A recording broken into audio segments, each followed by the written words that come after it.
Vampire Poems, compiled by C. Augustine. Introduction. There is no more beautiful, virile, and deathless revenant than the vampire. He or she haunts our dreams and fantasies, a beautiful, nocturnal, untamed wraith, rising from the tomb to awaken our fears and superstitions, to deliver us to an ecstasy beyond love, beyond death.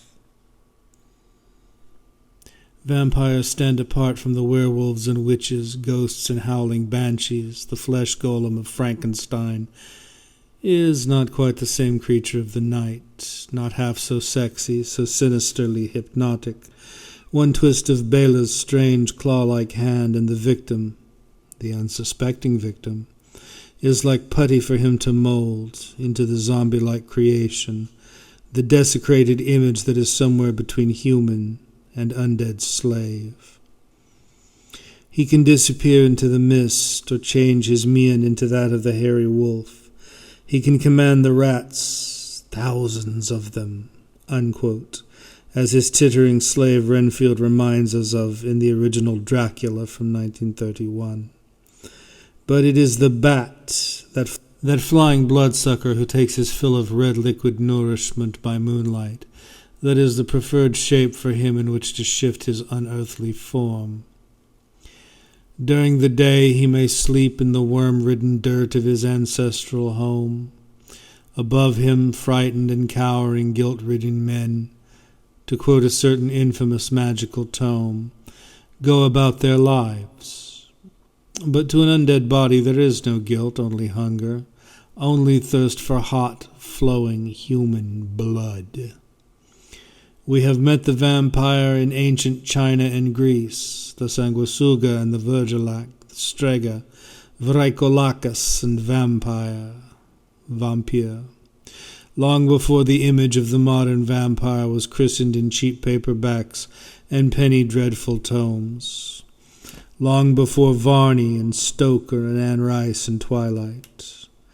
We have heard the tales of those who died, consumed by a mysterious illness, only to be exhumed by their close concerned relatives, when it was feared they were returning from the grave to batten on the life force of their own kin. During the 1600s and earlier, and as late as the 1890s, bodies unearthed showed that they were undecayed. Their flesh was bloated, worm-like, as if they had drunk their fill of the blood of another, and hideous screams were said to erupt from their death-stiffened and worm-encrusted lips. To pierce them brought freshets of spurting blood.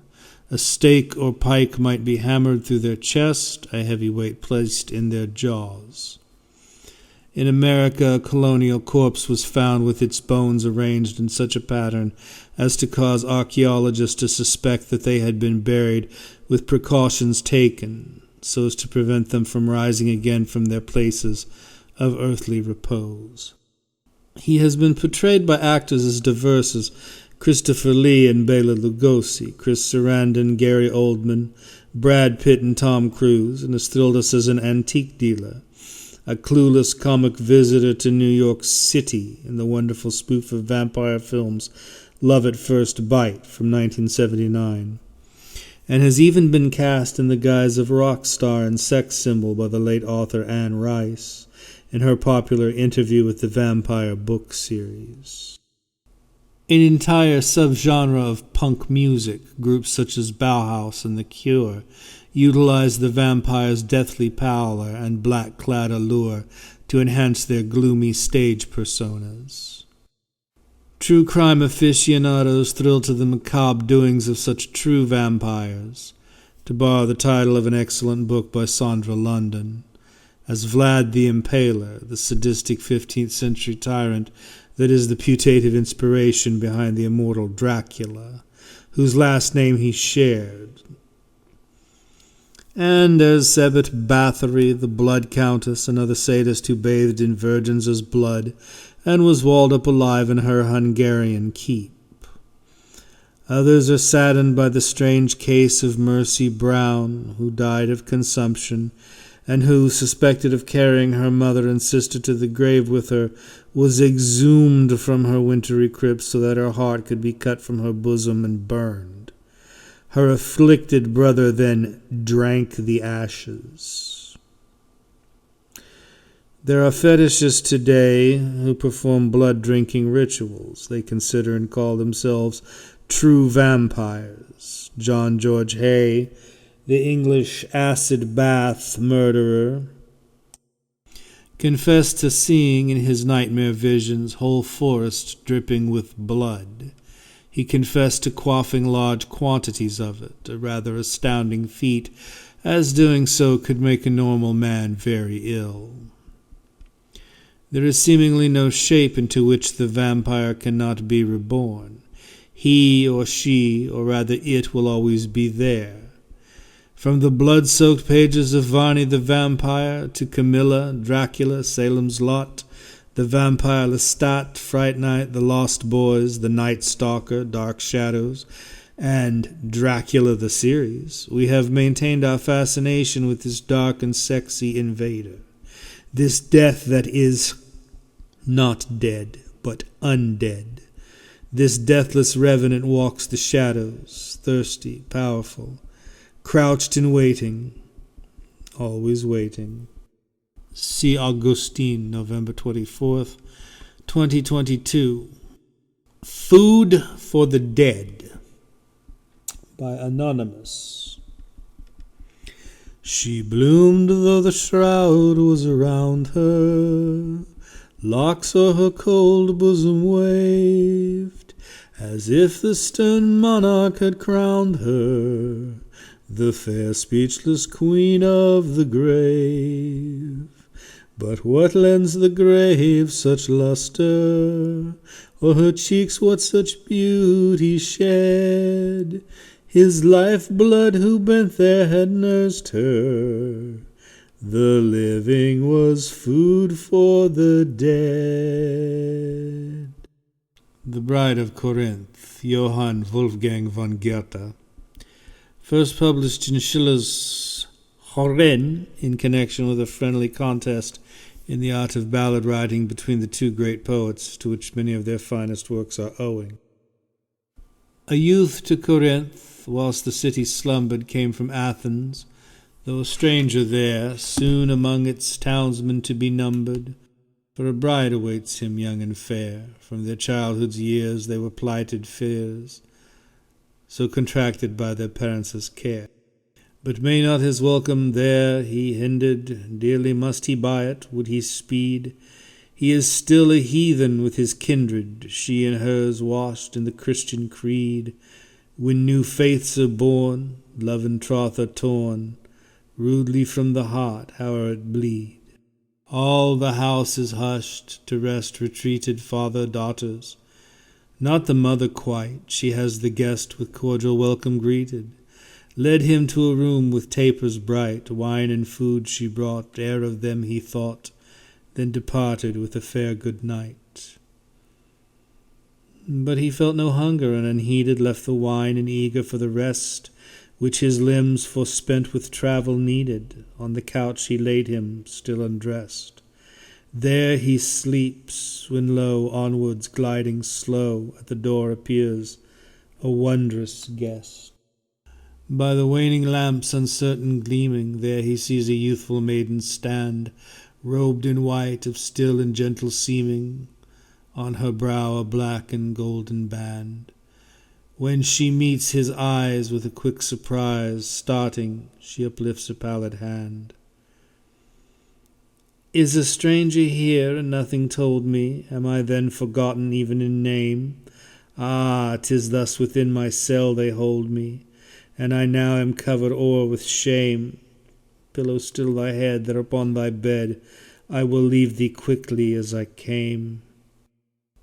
To which he replied, Maiden, darling, stay, oh stay. And leaping from the couch before her stands the boy. Ceres, Bacchus, here their gifts a heaping.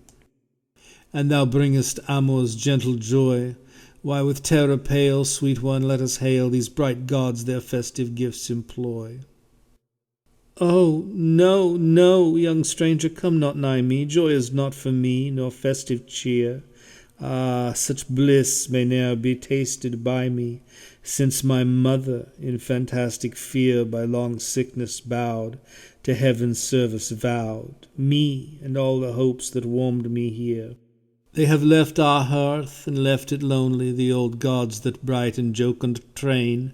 One unseen in heaven is worshipped only, and upon the cross a Saviour slain. Sacrifices here not of lamb nor steer, but of human woe and human pain.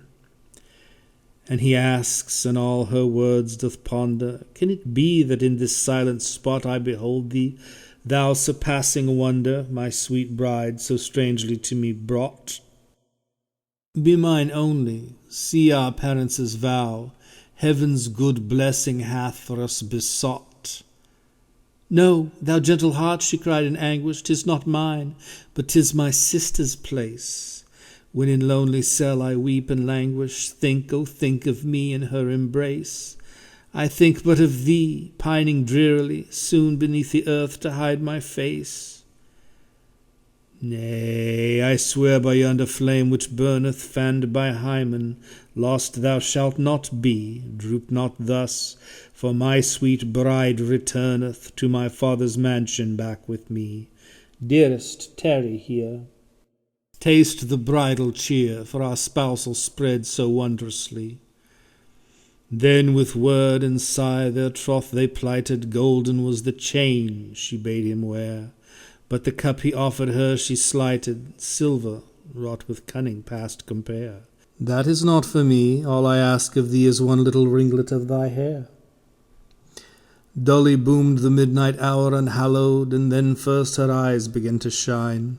Eagerly with pallid lips she swallowed hasty draughts of purple tinctured wine, but the wheaten bread, as in shuddering dread, put she always by with loathing sign. And she gave the youth the cup, he drained it, with impetuous haste he drained it dry. Love was in his fevered heart, and pained it, till it ached for joy she must deny. But the maiden's fears stayed him, till in tears on the bed he sank with sobbing cry. And she leans above him, dear one, still thee, ah, how sad am I to see thee so. But alas, these limbs of mine would chill thee. Love, thy mantle not with passion's glow, thou wouldst be afraid, didst thou find the maid thou hast chosen, cold as ice or snow. Round her waist his eager arms he bended, with a strength that youth and love inspire. Would thou even from the grave ascended, I could warm thee well with my desire, panting kiss on kiss, overflow of bliss. Burn'st thou not, and feelest me on fire? Closer yet they cling, and intermingling tears and broken sobs proclaim the rest. His hot breath through all her frame is tingling. There they lie, caressing and caressed. His impassioned mood warms her torpid blood, yet there beats no heart within her breast. Meanwhile goes the mother softly creeping through the house, on needful cares intent, hears a murmur, and, while all are sleeping, wonders at the sounds, and what they meant. Who was whispering so, voices soft and low, in mysterious converse strangely blent? Straightway by the door herself she stations, there to be assured what was amiss, and she hears love's fiery protestations, words of ardour and endearing bliss. Hark, the cock, 'tis light, but tomorrow night thou wilt come again, and kiss on kiss. Quick the latch she raises, and with features anger flushed into the chamber hies. Ah, there in my house such shameless creatures, minions to the stranger's will, she cries. By the dying light, whoist meets her sight, God, 'tis her own daughter she espies. And the youth in terror sought to cover with her own light veil the maiden's head, clasped her close but gliding from her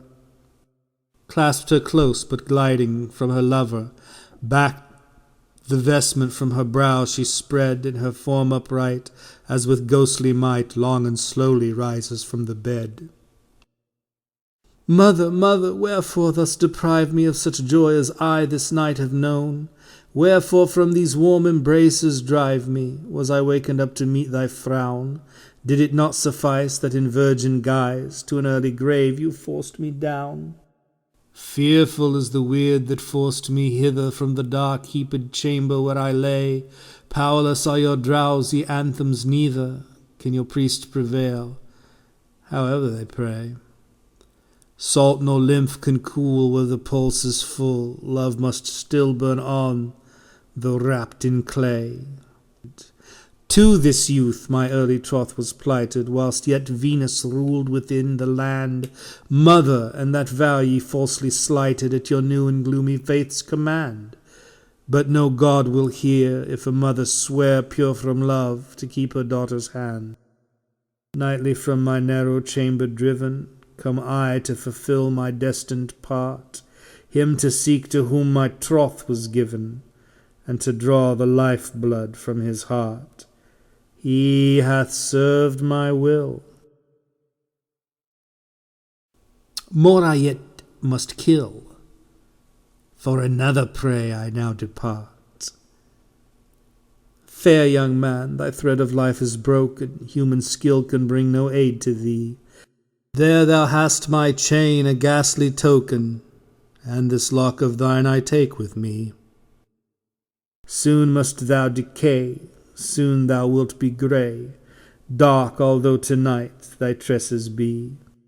Mother, hear, oh hear my last entreaty, let the funeral pile arise once more, open up my wretched tomb for pity, and in flames our souls to peace restore, when the ashes glow, when the fire sparks flow, to the ancient gods aloft we soar. The Gia Hour. George Gordon Lord Byron. Unquenched, unquenchable, around within thy heart shall dwell, nor ear can hear, nor tongue can tell the tortures of that inward hell. But first on earth as vampire sent, thy corpse shall from its tomb be rent, then ghastly haunt thy native place, and suck the blood of all thy race. Therefrom thy daughter, sister, wife, at midnight drain the stream of life. Yet loathe the banquet which perforce must feed thy livid living corpse. Thy victims, ere they yet expire, shall know the demon for their sire. As cursing thee, thou cursing them, thy flowers are withered on the stem. But one that for thy crime must fall, the youngest, most beloved of all, shall bless thee with a father's name. That word shall wrap thy heart in flame. Yet must thou end thy task and mark her cheek's last tinge, her eyes' last spark, and the last glassy glance must view which freezes o'er its lifeless blue. Then with unhallowed hand shalt tear the tresses of her yellow hair, of which in life a lock, when shorn, affection's fondest pledge was worn, but now is borne away by thee, memorial of thine agony. The Vampire, Rudyard Kipling. The verses are suggested by the painting by Philip Burne-Jones, first exhibited at the New Gallery in London in 1897. A fool there was, and he made his prayer, even as you or I, to a rag and a bone, and a hank of hair. We called her the woman who did not care, but the fool he called her his lady fair, even as you or I. Oh, the years we waste, and the tears we waste, and the work of our hidden hand, belong to the woman who did not know. And now we know that she never could know, and did not understand. A fool there was, and his goods he spent, even as you or I, honor and faith and a sure intent, and it wasn't the least what the lady meant, but a fool must follow his natural bent, even as you or I. Oh, the toil we lost, and the spoil we lost, and the excellent things we planned, belonged to the woman who didn't know why, and now we know that she never knew why, and did not understand. The fool was stripped to his foolish hide, even as you or I, which she might have seen when she threw him aside, but it isn't on record the lady tried. So some of him lived, but the most of him died, even as you or I. And it isn't the shame, and it isn't the blame that stings like a white-hot brand. It's coming to know that she never knew why, seeing at last she could never know why, and never could understand. The vampire, Conrad Aiken. She rose among us where we lay. She wept, we put our work away. She chilled our laughter, stilled our play, and spread a silence there. And darkness shot across the sky, and once and twice we heard her cry, and saw her lift white hands on high and toss her troubled hair. What shape was this who came to us with basilisk eyes so ominous, with mouth so sweet, so poisonous, and tortured hands so pale?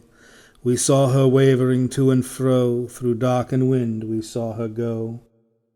Yet what her name was, did not know, and felt our spirits fail. We tried to turn away, but still above we heard her sorrow thrill. And those that slept, they dreamed of ill and dreadful things, of skies grown red with rending flames, and shuddering hills that cracked their frames, of twilights foul with wings, and skeletons dancing to a tune, and cries of children stifled soon, and over all a blood-red moon, a dull and nightmare sighs. They woke and sought to go their ways, yet everywhere they met her gaze, her fixed and burning eyes. "Who are you now?" we cried to her, spirit so strange, so sinister.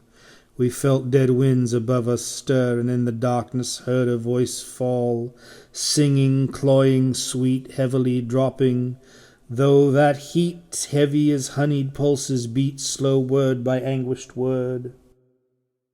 And through the night strange music went, with voice and cry so darkly blent, we could not fathom what they meant, save only that they seemed to thin the blood along our veins, foretelling vile, delirious pains, and clouds divulging blood-red rains upon a hill undreamed. And this we heard: "Who dies for me? He shall possess me secretly, my terrible beauty he shall see, and slake my body's flame. But who denies me cursed shall be, and slain and buried loathsomely, and slimed upon with shame." And darkness fell, and like a sea of stumbling deaths we followed, we who dared not stay behind. There all night long beneath a cloud we rose and fell, we struck and bowed.